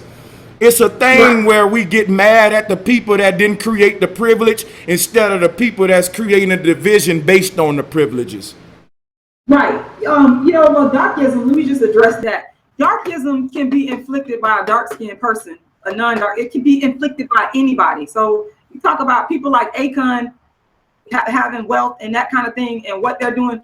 Darkism can be inflicted by anyone. But again, darkism was created. Darkism is the child of racism. So racism is at the root cause of this. It's not a question of being upset or mad at a light-skinned person, or not for me at least, a light-skinned person, or any non-dark-skinned person for having privilege. That's not the issue. The issue is the privilege and the inequality in and of itself that I am trying to change. Because if the reverse were to take place, and if it was dark-skinned people that enjoyed all this privilege and that were oppressing other people, then I would be on the side of light-skinned people and trying to change. I would be the light-skinned activist. So for me, it's a question of equality and balance and equality. So that's what I keep coming back to, because I really want people to understand that that is what this is about. So I just so happen to be a dark-skinned person, and dark-skinned people just so happen to be the people that are oppressed, the skin tone of the people that are the most oppressed. So that is why I deal with these issues of darkism, to try to come up with solutions and to talk about the issues that dark-skinned people go through, because we are simply the people that are experiencing it. Let me ask you something, sister. When you say dark-skinned people go through it the most, they got it the most, they need the most attention. Everybody stop what you doing and let's help dark-skinned people. Well, I don't think that'll be the solution. I don't think that dark-skinned people are helping themselves, sister. See, the fact that, and this the thing right here. It's deeper than dark-skinned people. I want you to think about this. When you say dark-skinned people are the most oppressed, I can give you a fact that can argue with that one, and my fact to be more powerful than that one, sister. The fact that poor people are the most oppressed. Now, you can start saying, well, the most majority of them poor people is black. Well, we can get into the rich people and who's the most color of them. But the thing is this right here. There's a group of people at the bottom called poor people. and they equally make up all shades, sister. Only They thing, don't. yes, they That's do. not. The majority of poor people are dark around the world. Hold on. Let me say this, sister. Yes, they do. Let me say this. I want you to research Reggie Yates. He have a documentary out. You can check it out on Netflix. He go into this whole thing in South Africa, how black people was oppressed for a while. There was a discrimination there. When certain laws was passed by a lot of these black leaders, don't you know the highest concentration of poor white people in the world is in Africa? There's a whole poor city in Africa. And I want you to look up this documentary. Everybody out there, it's called Reggie Yates, A Man Apart. One of his topics he covered on there was South Africa, apartheid, and how black people are thriving more than ever. And I'm going to tell you right now, the brother O'Shea speak on this too. Now is the time to move to Africa. Black people are thriving there. The excuse that we need some help, we can't use that anymore. All right, a lot of white people catching hell today, and the U.S. is about to crash too. Sister, I don't know if you know this, black people aren't poor. We're the richest people in this country. I don't know if you know, but we spend over like 20 billion or like maybe a trip. No, we spend 10 billion just in weave every year, sister. So I think black people spend about $1 trillion a year, and I don't want to exaggerate. I don't know the number, but basically I'm telling you, we're not poor. We spend too much. I see Negroes around me whose stomachs are growling, and they'll ask you to buy them something to eat with a pair of fucking Jordans on their feet. So our priorities fucked up. We can't keep blaming everybody. We can't keep. It just baffles me how we want to. The more we play the victims, we won't be the victors. And that's my stand on it, sister. I'm going to fall back and let you speak. Well, see, that's the thing. It's not a question of blaming. It's a question of just being honest about what the problem is, and then figuring out solutions to the problem, economic solutions to the problem. So, while Africa is resource rich, it still remains one of the poorest places in the world for the people that live, because the people don't control. They're not controlling the wealth, and they're not benefiting off of the wealth. So it comes back to, in terms of getting rid of darkism, systemic economic darkism around the world. How do we do this? I'm really about solutions. How do we make it equal and sustainable for the dark people of the world, who I believe, and we're definitely going to, I see we disagreeing on this, who I believe to be the poorest people on the planet collectively. So that's the question for me. How do we create economic opportunity? And it goes back to, again, that's why the black man stand with the woman is so important. Well, hold on. Before we go to that black man with the black woman, let me answer your question and give a solution. How do we combat this problem of black women where we're how do we combat this problem amongst black people where we're the least economic powerful? We're powerless when it comes to economics, so to speak. And I just gave you the problem that we spend more than anybody else. I'm gonna tell you, my sister, I served 3.5 years in the Air Force, and while I was in there, I was one of those black men splurging all of my paychecks, going out to the town every night, buying clothes, buying alcohol, trying to play like I'm baller, and end up spending my whole check and have to borrow money from my white roommate. My white roommate was a dude named Airman Nilly. Nilly never left the room. He stayed on his laptop for hours, and he said he was running little businesses and stuff. Nilly had a side business when he was in the Air Force. Nilly said he hadn't spent none of the money from his high school job. He'd been putting it all in the bank account. And Nilly was charging us interest on them loans. And I noticed that I wasn't the only black man borrowing money from Nilly. It was other airmen, black airmen, knocking on our damn door, paying Airman Nilly back because we broke as hell. And I said, is this white boy the problem or is we the problem? What I'm saying is this, my sister. It's simple what we need to do. I'm telling you what our problem is. It ain't about who's screwing who. I'm telling you, we spending, think about it. Black women spending billions of dollars on weave every year. Them billions of dollars can solve all of our problems. One way we can, I'm gonna give you so many solutions right here. Solution number one, all black women stop wearing weave and be natural, and them billions of dollars will free us from every last problem we got. I guarantee you everything we spending on weave can free us from every guy. Umar can have a school built and everything. We can have fucking 2, 3, 4, 5 schools for what we spend just on weave. All right, let's start there. That's one solution, and that's easy.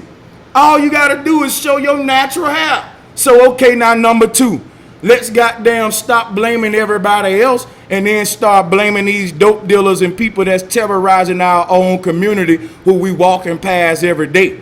How about that solution number two? That'll stop it right off back. I'm giving you 2 solutions, and I'm finna give you a third one right now that we can do tomorrow without worrying about who nobody fucking.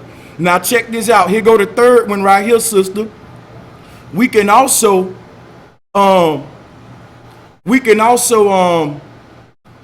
sitting here getting brain thoughts, but this third one is an easy one. This third one is, we can take all of our resources and time and just focus on the problems, really, sister, because we got so many problems right outside our door. And we get on these social media forums and we talk about, man, did you know Tiger Woods said he ain't black? Did you know such and such just married this white woman? And you just walk past 4 dope dealers, probably a dead body, 10 prostitutes, 30 crackheads, 3 niggas choking each other, screaming, world star, world star. One nigga saying, man, y'all better stop snitching. We walk past all of this on the way home from a job where we just united with white people. Think about it. We go to our jobs and we united with white people when we stocking these shelves. We fucking working together with Mexicans and Asians when we working for these corporations, helping them stay rich. And then we walk through the community past all the shit that I just named to you and get on YouTube and say, why he with that white woman? That's why we down. And it hurts my heart. It hurts my heart. Oh, how about this? Here's another solution. How about all the black men who are the wealthy black men? This is just another solution that are married to non-black women. If they would marry black women, oh, that would create an influx of wealth in the black community. Let's be fair. Going back to what you said about the weave, I totally agree with the weave thing. But at the same time, it's like, if we're gonna say, when people talk about black women and weave, it's always, the majority of the time, it's done so in a manner that's derogatory to attack the self-esteem of black women, without looking at the fact that we have people that are playing on black women's self-esteem. It came out of weave and all these kind of things, skin lightening. Those are billion-dollar industries. It came based off of the debasing of the self-esteem of the black woman. So while I totally agree with you that if we stop spending money on weave, that we could keep that money in the black community, we also have to address the root cause of why is it that you have all these black women running out here to get these weaves. And like I said, on the same token, if the black men, if these wealthy black men, and I thought about this for so long, if they would go and marry them a black woman, that would create an influx of wealth in the black community. And if they change their mind state to a state of self-love and less build, we're doing this as a community, then things would change. We need to keep some of that money in our community. Now, you know what? Let me deal with that, because I beg to differ. If you talk about self-love, I think it's wrong for any race of woman, not just a black woman, to say if a rich man marry more black women, we can get some of that money. I think that being rich is a mentality. I think that a lot of these people that got riches are sellouts. Why would you want them in your community? And I think that the other people with them riches, they just people who were smart and knew how to get rich because they thought rich. They lived in the projects, but they thought mansion. So what I'm saying is this: if you got anybody with a mentality that say the reason we ain't thriving because a lot of the rich people ain't marrying us, they wrong right there. They don't have self-love. The reason you're not rich because you're not creating your own wealth and you're waiting for a rich man to marry you. That's what's going on in the community. Most of these girls want to marry the dope boy. Most of them want to marry the rapper. Most of them, they only mad at the rich man because he with the white woman because they want the money. But see, they won't create their own wealth. What make this rich man attracted to the other woman? Because she got the self-esteem. She creating her own wealth. She ain't saying, look, I can stay wealthy if they marry me. No, hell no. When they creating it. You listen. Women have the advantage, of course. They have the advantage. See, but listen, women want to marry wealthy men as well. They really want it, but no one don't want to address that. People only have negative things to say when a black woman, for example, I've said it many times, I'm dark skinned and I should be taken care of. People take issue with that because they don't feel that I, as a dark skinned woman, is supposed to want to have a wealthy man take care of me. I'm supposed to just settle. That is darkism in and of itself. But go ahead.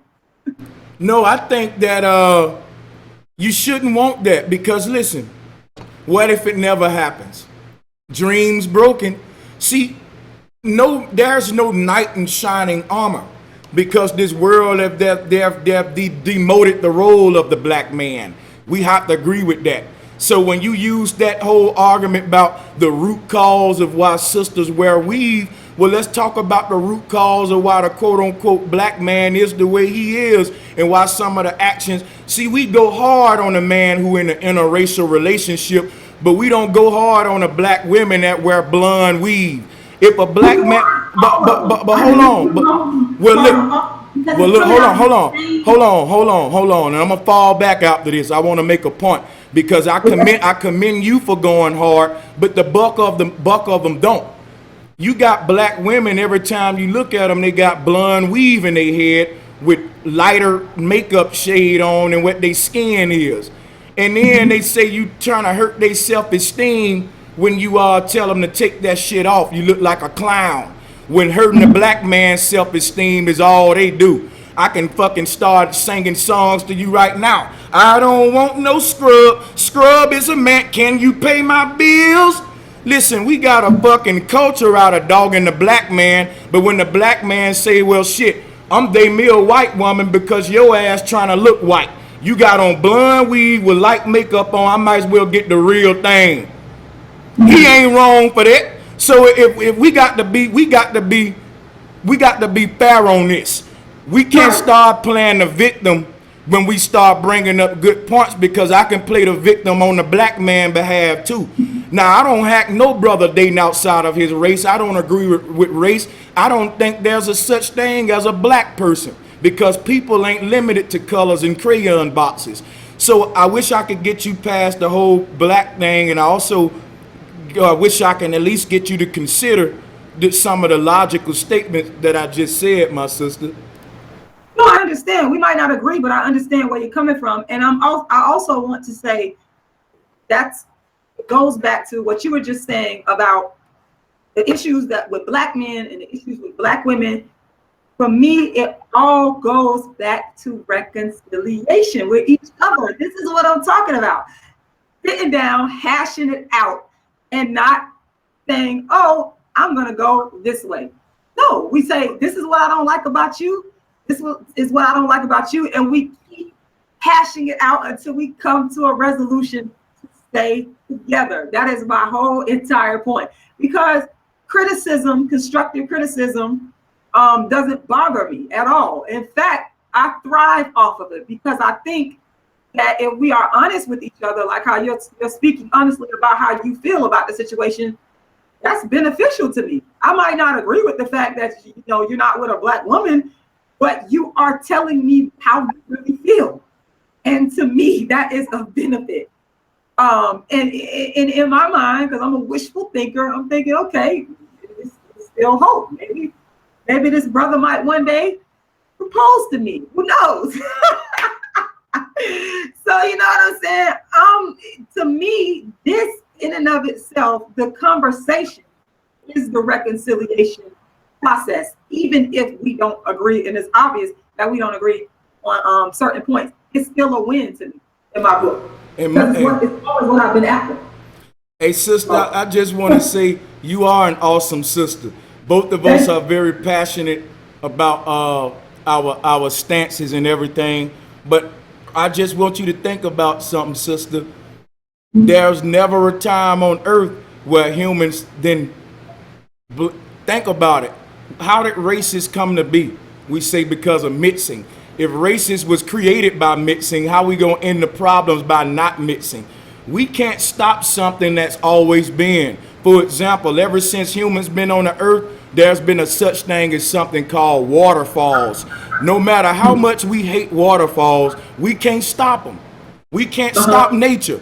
If we say that all of these races came into existence by mixing, and this is the reason new races are constantly being created by mixing, just like new plants, new things by mixing, it's never gonna stop. I think that we're arguing against something that nature ordained and is out of our argument. Like, you can't go against the creator. There's never been a time where this didn't happen. So I think when we look at this thing as an issue where it's detrimental, it's like going against the creator, like saying, well, I don't know if you have a belief in any kind of higher up deity, but what I would say is, I do. I think there's a most high, and the fact that humans are mixing and always have been mixing, I think to say that my problems for my particular race is because we're mixing, I think it's kind of telling the creator, you really stupid, creator. Why didn't you make humans where they couldn't mix? Because it's causing problems for my community. You're a dumb God because people, look at all these people mixing. Why did you do that? So that's how deep I look at this thing. Evidently, it is causing economic problems, though. We have to be honest and say that the mixing, for example. Well, hold on. Wait, let me say this, and I'm gonna let you get into that, because you keep saying that somehow mixing causing economic problems. When I but I just told you a fact that cancels that out, sister. Black people spend more money every year than any other quote unquote race, sister. So our economic power is in our pocket, but somehow we just letting it go to Jordan, and we letting it go to New Era, and we letting it go to all of these different things. You go to these Black conscious channels, and these guys got on golden unks. They got on the Jordans with the unk on the side. They got the goddamn fucking dashikis that cost fucking $100. These guys are fucking balling. Like, they got money screaming Black power, all right? Now, we ain't gonna go there. The Black conscious community is a damn $1 million community. It brings in a hell of a lot of money to a certain group of people to sell them a dialogue of victimization. So what I'm saying is, how do we have economic problems if I'm naming to you successful as Black people that's making thousands off selling victimized dialogue? I'm telling you that Black people spend more than any other race in the U.S., and that's a fact. How can you still say our economic problem is outside of us, when if every black person in America right now put just $2 in a damn bank account, we can solve all our problems? $2. Right.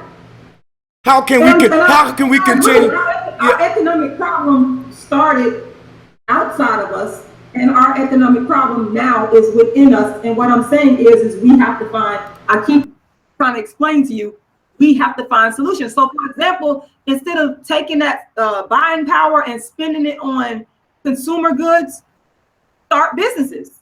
Again, if you're a wealthy Black man, marry a Black woman, and then take that money and expand it in the community to create, different types of infrastructure that our community needs. Going back to, for example, the Booker T. Washington philosophy. I love Booker T. Washington because he was on to something. And now hold on, now he was a mixed brother. He was mixed. Yes, he was. And I totally understand. That's the thing about me.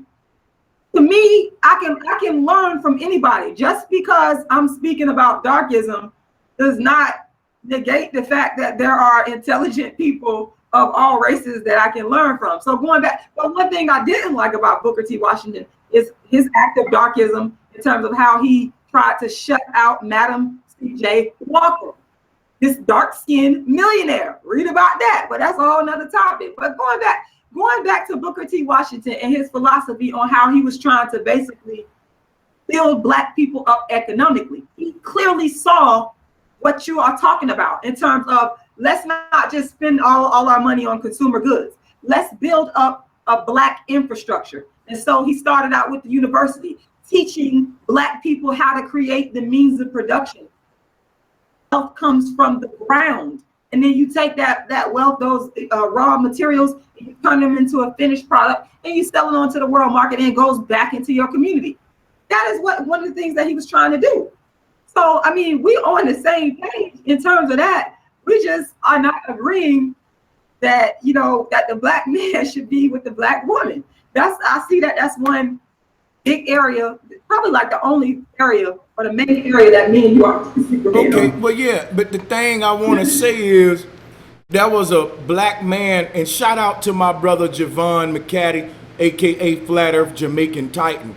Keep preaching, little brother. Flat power. Thanks, big bro. Much love. Sister, let me say this. The whole thing about me being with a Black woman, first of all, let me deal with one. The first one you said was, yeah, if that rich Black man would marry back in the community, then that money can help the Black community, the Black family. But that's the thing I strongly argue. There's no type of wealth like the wealth you create on your own. If the Black woman looks toward any rich man to save her, at any given moment he decide, goddamn it, I'm tired of this, he can be out. What I'm saying is nothing is stable. If we're looking for stability, then you got to create your own wealth. All right, so that's just my thing. When a Black woman gets rich, for example, if you were a single Black woman, sister, you become a millionaire. Chances are you gonna date either another Black millionaire or someone along those lines. So that's a form of racism within itself. When we talk about races, there are no other races other than the tax brackets. There are no biggest races than the tax brackets. And I'm gonna prove my point. When Mitch green-eyed devil Jesse Williams got his behind up there at the BET Awards and stroked Black women's ego, guess what? Rich Black people and rich white people stood up and clapped. You know why? Because white people and other races who rich, they understand it's all a game. It don't matter who we give a pity party to, because the only races that exist is the rich and unrich. So like I said, we can bicker all we want about who date who, but the rich, they date within each other, and they just don't date outside of this bracket called rich. No rich people gonna date a poor person. That's why you made the statement that you made, that more rich Black man should date poor Black women. Why would they do that anyway? But that's not gonna happen, because rich, hold on. But look, we can change the paradigm. But listen, another thing I want you to understand. Hold on. Listen, things are the way they are. That doesn't mean it's correct, and that doesn't mean you can't bust that up and change it. Yeah, nobody can change it but those women and those men in those communities.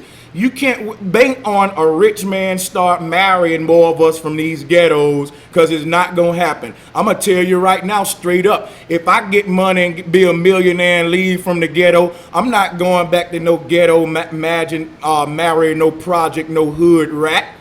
And I'm just keeping it real. I'm looking for something better in my life. I'm looking for somebody that...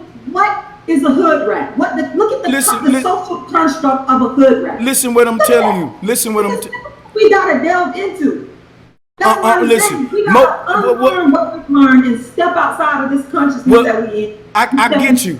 Let me make my point and I'm gonna fall back. I'm coming on a general level. I'm speaking like most Black men from these communities speak. So most of them don't know what Rashida know. Most of them ain't as deep as Bro Sanchez. Most of them know what the hell I'm talking about when I say hood rat. And most of them agree with me when they'll say, boy, you sure right. I wouldn't do it either. But what I'm saying is why? And are they wrong? Think about it. These young black men aren't no dang on psychologists. They not trying to look into what's making Tiffany be a hood rat and keep yelling at me all the time, all ghetto. They ain't trying to figure that shit out. They get That their is the solution. Do you understand? That's the solution. but That's the but solution. well, listen. Well, it may be the solution for them to figure it out, but it may be a better solution for Tiffany to get her act under control. It can go 50, it can go 50-50. So at the end of the day, I guess all I'm trying to say, my sister, because I know you want to build on it, but it just don't make no sense that if we thinking that dating is the answer. No, it's a mentality that's our problem. When you go to these communities, you see people that own cars and their car note is more than they rent because they in rundown ghettos projects and they working so they can have the damn rims on the Fleetwood. Right. So our problems ain't about nobody giving us more money. Our problem is us managing the money we got, Right. I agree with that. All I'm saying is to consider, for those of you that are listening out there, it's to first understand that for me, my goal is to bring us back together. We have been destroyed, our communities, and I want to see us back together as Black people. And then I want to see us figure out our own solutions. And I don't want anyone to be written off just because the thing is, America has created the African American. That's key. This thing is sort of unnatural because we don't know about the hood rat or the thug. They don't know about their African history. Most of them don't understand. What they know is their American experience. And what I'm saying is, let's try to reverse that and help them to understand the other way. And I think that if we become conscious of the other way, then that will help us to solve other problems. So for example, if that hood rat, if she starts learning about herself as an African woman and her African history, then she might, and I've seen this actually happen, she might stop wearing weave and start wearing her natural hair, growing out locks. I've seen this happen. So again, everything to me comes back. I guess I just feel like we can all be saved. Even if we don't agree, there is still a way to dig ourselves out of this hole if we are willing to just change our thinking. And again, step outside of this system. I wish that there was a way for all Black people, especially children, to go back to Africa and learn about Africa and kind of do like maybe a dual citizenship. Get the Black people from the hood to understand the drug dealers, the guys that have been in prison, and the women that have, they wearing weed, they doing whatever they do. Get them over to Africa, just as a way to say this is the other side. It's not just one American side. It's another side. And then maybe my hope is that we'll see, we need each other. Let's come back together. Let's figure this thing out. That is what I'm trying to say. And you know what? I agree about going back to Africa and us learning all of our culture and all of that, sister. And I just want to say, sister, don't you agree as well that we should also learn exactly how all of these different races come to be? Because I know you say it's an economic thing, and that's why I always bring up the fact that economically, the rich are able to get us all united. For example, at McDonald's, Walmart. I go to these places, I see every race, man, stocking them shelves, flipping them burgers. When I was in the military, man, look, they was sending Indians to Iraq, Black people to Iraq, white people, Asian people, all in this American military. And one thing I just want to say to the sister, I do agree with her, and I think that she's an asset to the community. But I do want to say to everybody that it just baffles me how these rich people are able to get us to unite to work against ourselves on their behalf, but get us more occupied with separating from each other when Bubba go to his trailer home and Ray Ray go to his project. I think we can do more better by working together as being a collective common ground, as us being all have-nots, and and being pausing together, than we can trying to do it separated, because we apparently integrated on their jobs. So even though I do agree with you and some of the stuff I don't agree with, I think that general observation right there would not only help quote unquote black people move further, but also all races, especially the people at the bottom. And I never been one of the people that hate dark skin. I love dark skin. I love all shades, sister, and I think you're a beautiful woman, just to say that. Well, thank you. Yeah, I mean, again, and I can't stress this enough, it's all about human equality for me. The problem is just that I saw that dark-skinned people worldwide are treated the worst, and that's where all this is coming from.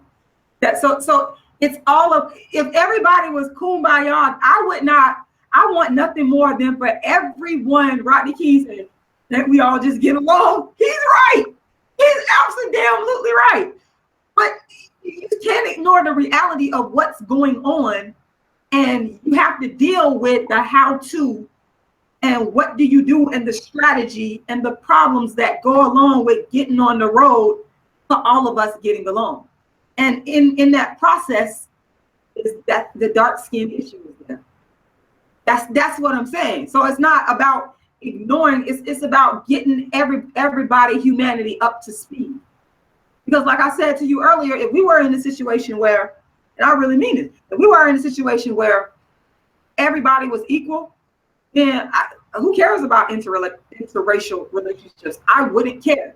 I care about it because our community is under destruction. I want to reverse that. So that's the issue. So now let me ask you this: to a black man that dates a white woman, is that black man a detriment to the white people community? Is he going against his, because it got to be 50-50, like if a black man dating outside of his race is hurting his race, then the race he's with is hurting their race too, right? No, because it's economics. So no, I don't think that black man is hurting the white race, because the white people control the resources. So if the white woman decides that she doesn't want to be with him and they break up or whatever, I mean, you can just look at the situation with Tiger Woods. His wife, blonde-haired woman, walked away with all them. I mean, they can just go back to their world of privilege. It's economic. And the non-dark people have all the privilege. I'm just saying, again, privilege as a dark-skinned person. I deserve it. Give dark-skinned people, really what I would like to see is, people say this is not going to happen, but I believe anything is possible. I want to see an egalitarian world, because I don't believe because under capitalism, just because you buy this property, it's yours. Where there is no intrinsic law that says that human beings should, for example, own. That does not make sense. But yet human beings cause all the damn problems. It's to ourselves. We create these laws and these rules that oppress each other. That is the problem. That's what I'm saying. You create economic systems like, for example, capitalism. A lot of people disagree, but that's okay. You create these systems. You got to do X, Y, and Z. You got to work at a job and you got to earn a wage. Oppressiveness for people. And it doesn't, again, to me, it doesn't make sense. But I'm trying to figure out who made the rule that this person should own this land, or this person should own that. It does not make any sense, and that is causing the darkism. Because then, once you know, you have this idea of capitalism. Within capitalism, you're going to have, going back to the haves and the have-nots. And one of the stratifications in determining who has and who has not is skin tone. It could also be obesity, or it could also be how long your hair. It could be anything. What I'm saying is that human beings, we are doing these things to each other. If we was focused on justice and being righteous and being kind and being good to each other, and we're not doing it, of the problem that I would just like to solve. So I hope that makes sense. Yeah, you know what? I know your plight, sister. I know where you stand, and you firm on the dark skin activism. I got to give you that, sister. So does dark skin activism extend to light skinned people? That's maybe, you know, black people that's light skinned, like for example, Sister Sunny Day and all of them. Is she just as equally part of that activism? Is she supporting? Yeah. Anybody could I play a dark skinned woman's revenge. I've had all races of people donate to my campaign. And for example, I did a show at the DC Black Theater Festival. I've had all races of people, skin tones, donate to making that production go down. So it's not, like I said, if it was light-skinned people going through this, then I would be the light-skinned activist. If it was brown-skinned people, it doesn't matter. It's injustice is the problem to me. And it just so happens in this situation, injustice is occurring the most with dark-skinned people. But the thing about Sunny Day that I appreciate about her, I have to say this, a lot of people disagree with me and they will want to argue. I don't like going back and forth on Facebook because I just don't feel like doing all the typing. So I will say, hey, why don't we have a live discussion? We show our face and articulate our points. And she actually did it. That's why I respect her. She wasn't, even though I can respect a person that's able to come on and grind it out, because that is what I want to do. That's the whole conflict is good. That's how we get to a solution. That's how we get to a better understanding of each other, because like you said earlier, you're understanding where I'm coming from. I am understanding where you coming from and what makes you tick.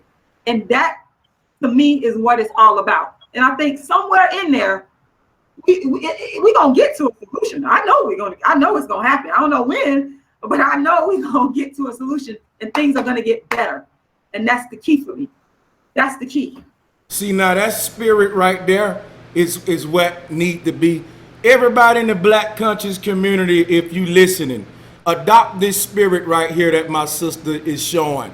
She ain't me and her have disagreed on here, but look at how it all comes back to her with a positive spirit of saying, look, despite me and your disagreements, bro, I might not never disagree with you on that, but we gonna get to this promised land, damn it, we gonna do it.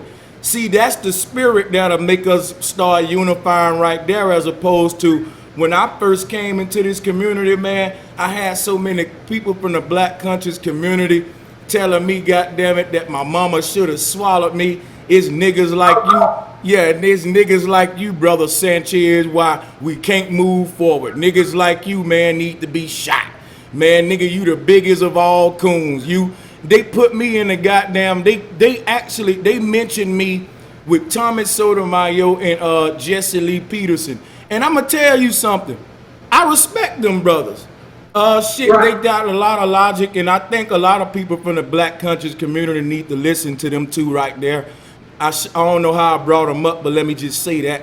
Yeah, I think that it's too many co-signers in its Black conscious community, sister, that's overlooking that we our worst problem at this moment. Because well, you don't have to, I don't think you have to agree with a person to understand them. That's the key. Yeah.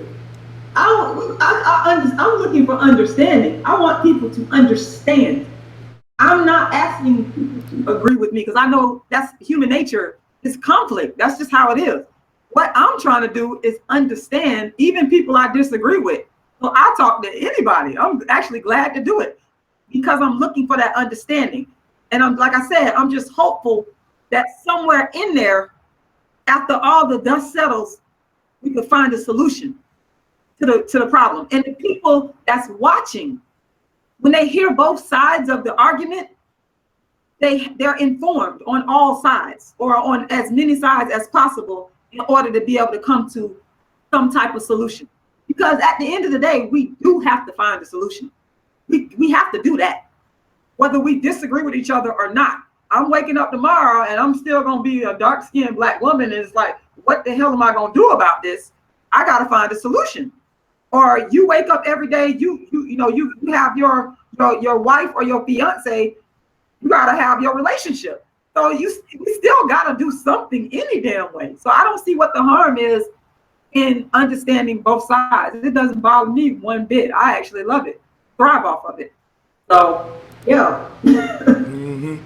Hey, and I want to say that a lot of why I like what you do, because you're not just a yes man, or in this case a yes girl, because I see how you handle yourself on these platforms, and yeah, you agree for the most part about, you got your stances, and you clear with your mission. It's specific. You're clearly not just blowing with the wind. So I want to say, everybody subscribe to the sister. And her website is RashidaStrober.com. Listen, I can continue this all day. I don't know how much time you got, but I'm loving it. I actually got to get out of here, because I got to share something with y'all. Being a dark-skinned woman, okay, you got to keep yourself up. So I run every day. I got to go do my miles, because I'm dark-skinned, I'm tall. And if you're tall and dark-skinned and fat, oh, God. I no shade to the heavy-set people, but I'm just keeping it real here. It could be a problem. So I do my running every day. Hey, sister, how tall you is? I'm 5'10". Oh, snap. Weighing up 50 pounds solid. So, yes. That's a lot of work, though, I put in. That's what's up, sis. I encourage my sisters to work out, and I do heavily advocate the plant-based diet. That's very important, the food. Very important. Now, see, that's awesome right there. You on point with it, sis, for real. And I'm telling you. Now, I know you should never ask a woman this, but how old are you, Sister Rashida? 39. No, you can ask me. I don't care about none of those conditions. I'm 39. I'm very proud of it.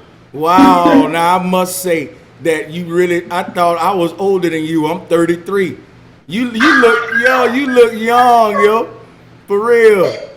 The plants, seriously, the plant. I keep telling Black people, I'm very concerned about our health too, because I see a lot of us dying of diseases that can be prevented, like diabetes, high blood pressure, So if you can switch to a plant-based diet, that's all I do. I'm a vegan, call it a vegan, but I call it plant-based. And exercise and drink water, don't smoke, don't do drugs, meditate, do all that stuff, and it'll help you. So. And that's what, going back to a perfect world, I would like to see everybody, I don't care what color they are, in good health, treated well, treated equally, and treated with kindness. That's really what, I know it's wishful thinking, but some people have listened to me say this, they say, you is crazy, but I don't think it's crazy. I think that it should be. That's how it should be. So one of the ways that I try to work to achieve that is through my diet and through running. I run at least 4 to 5 miles, if not every day, every other day. So I encourage Black people especially to do these things, and of course everyone else. So guess what? You definitely in shape. You definitely in shape, but we can tell that because you definitely don't look like you 39, sister. Oh, thank you. Yeah. That's what's up. The Florida sun. Are you running near that beach and all of that? I live like 2 minutes from Maximo Beach, but it's a park that I go to that has a track. So I don't like to measure how long I'm running. I like to know exactly how many miles. So I run around the park because I'm just kind of like anal about them kind of things. I'll just go to the park and run every day. So that's what I gotta go do. I gotta go. If I had to go do that, I keep talking, but I gotta get my run on. Hey, that's what's up. I'm gonna let you get out of here, and I know you got to go. Let me just say this too. I have a sister. She's growing very fast. Her name is Sister Sassy, Sister Undeniably Sassy. And she's a big voice in the community that we have here. And she would love to have a dialogue with you in the future. Is it okay if I shoot her your email and you guys can hook up or whatever? Definitely.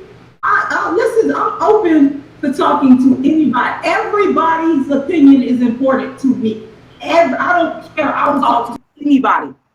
I love it. The only thing I ask is, let's set it up and schedule it. Because one thing about me, I'm like, I need stuff to be organized, or I just kind of like my brain go haywire. So I just need that. You know how I kept emailing you back and forth, trying to pin you down to a time? That's why. So as long as we set it up and we got a date and time, absolutely. I'm glad to talk. Absolutely. Yes. Okay. So that's what's up, sister. I know you're going to get to your run. You go ahead and you have a good day. I'm going to keep in touch with you and I'll set everything up. I will. And I thank you again. And I want to say I really, really, really enjoyed this. I think it was very productive. I was like, I really enjoyed it. Thank you. Hey, we got many more to come. Thank you, sister. All right. And thank y'all for watching. Bye, y'all. Much love. All right.